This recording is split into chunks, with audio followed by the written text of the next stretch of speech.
Why do most people who improve themselves for 30 days quit on day 31? They worked out. They studied. They woke up early. They deleted distractions. They tracked everything. So why did they still go back? The answer is hidden in the 1% nobody talks about. You've probably heard the formula. Get 1% better every day. Study a little more. Exercise a little longer. Read a few more pages. Spend less time scrolling. Wake up earlier. Sounds simple, and it can work. But there's a problem. You can become obsessed with improving the visible parts of your life while completely ignoring the person controlling them. You download the productivity app.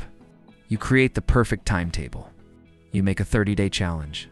You take the gym picture. You start a study streak. Day 1 feels powerful. Day 7 feels impressive. Day 15 feels like proof that you've changed. And then one day, you fail. You miss the workout. You waste 3 hours scrolling. You study badly before an exam. You wake up late. You break the streak. And suddenly, something strange happens. You don't just think, I had a bad day. You think I'm back to being the old me. That sentence is the real problem. Because if one bad day can convince you that you are your old self again, then your improvement was never rooted deeply enough. You were building actions. But you weren't building identity. Think about it. 2 students can study for exactly 2 hours. One finishes and thinks, I'm becoming someone who can be trusted. The other finishes and thinks, finally, I managed to force myself to study. Same 2 hours. Completely different result. Because one is collecting evidence about who they are. The other is simply completing tasks. And when the motivation disappears, the second person has nothing holding the behavior together. This is why you can have a perfect month and still lose everything in a single week. You were measuring the wrong thing. You measured pages, hours, workouts, streaks. But you never measured what happened inside your head when things went wrong. What did you say to yourself after failing? Did you recover or attack yourself? Did you restart or disappear?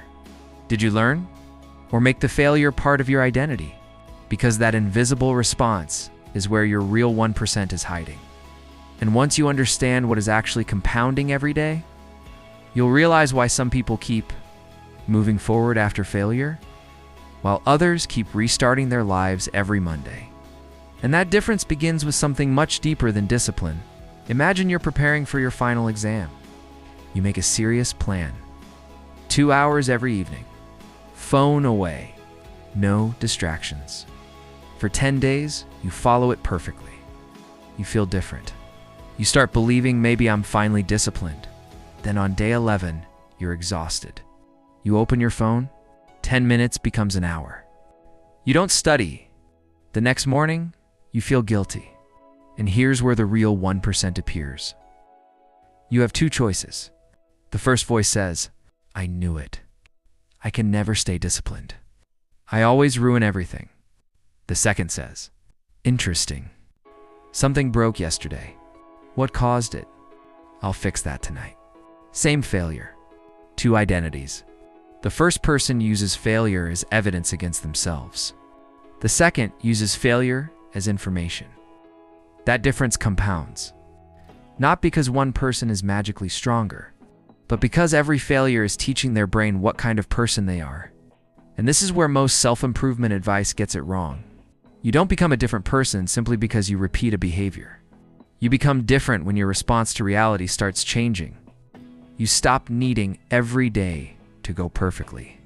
You stop treating one bad decision like a character certificate. You stop saying, I failed, therefore I'm a failure. Instead, I failed. What does that teach me? That is identity level improvement. It's invisible. Nobody sees it. There's no screenshot for it. No app badge. No dramatic before and after picture. But it changes everything. Because eventually, something happens. You procrastinate for 3 hours. But instead of losing the entire week, you restart that same night. You get a terrible exam result. But instead of calling yourself stupid, you study the mistakes. You miss the gym, but you don't announce that your challenge is over. You simply return tomorrow. That is a different person. Not because they never fall, because falling no longer tells them to stay down. Now think about the alternative. If you keep improving only the visible 1%, you can become very good at performing discipline. You can look productive. You can build streaks. You can post progress. You can create the perfect morning routine. But underneath all of it, you may still be the same person who collapses whenever reality stops cooperating. And sooner or later, reality always stops cooperating. Your exam will be harder. Your motivation will disappear. Your plans will break. Someone will criticize you. You'll have a terrible week. And when that happens, your habits won't save you if your identity still depends on perfection. So ask yourself something uncomfortable.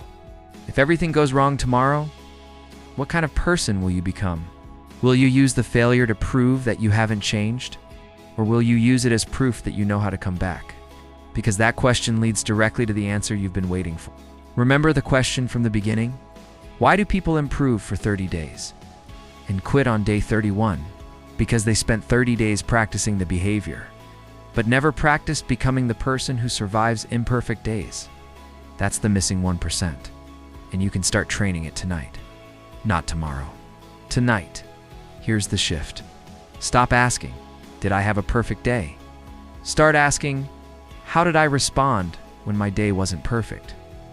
That is your new measurement. Maybe you plan to study 3 hours and only studied 1. Don't say, I ruined today. Say, I kept my promise for 1 hour. Tomorrow I'll find out why the other 2 disappeared. Maybe you wasted the evening scrolling. Don't turn one bad night into a bad week. Close the app. Put the phone down. Do one useful thing before sleeping. Even 10 focused minutes. Not because 10 minutes will magically transform your life, because you are teaching yourself something far more valuable. I am someone who returns. That sentence matters. I am someone who returns. Return after procrastination. Return after failure. Return after embarrassment. Return after losing motivation. Return after breaking the streak. Because eventually, your brain stops seeing failure as the end of the story. It becomes a temporary interruption, and that is when real change becomes difficult to stop. So for the next 30 days, don't only track what you accomplish. Track one invisible thing. How quickly do you return? You wasted a day? Return. You missed a workout? Return. You failed a test? Return. You broke your routine? Return. No punishment. No dramatic restart. No waiting for Monday. No declaring that the challenge is over. Just return. Because the person you're trying to become isn't the person who never messes up. It's the person who doesn't need a perfect life to keep moving. And there's one more thing. Be careful how you speak to yourself. Because every time you say, I'm lazy, I'm weak, I always quit, you are rehearsing an identity. Change the language. I'm learning discipline. I'm getting better at recovering. I made a mistake, and I know what to change. These aren't empty affirmations. They are instructions. You are teaching your mind what your behavior means. That is the real 1%. Not another app. Not another streak. Not another perfect routine. The real improvement happens in the second after you fail. That tiny moment when you decide what the failure means. So tonight, don't try to become perfect. Become harder to derail. Because the goal isn't to build a life where you never fall. The goal is to build a version of yourself that knows exactly what to do when you do. Improve your actions by 1%. But improve your response to failure by 1% too. Because habits can change what you do. But identity decides who keeps doing it. And remember this. The strongest version of you isn't the one who never breaks. It's the one who always comes back. If you're serious about becoming that person, stay with MindFuel Motivations. We're not here to make you feel motivated for 10 minutes. We're here to help you become someone you can trust,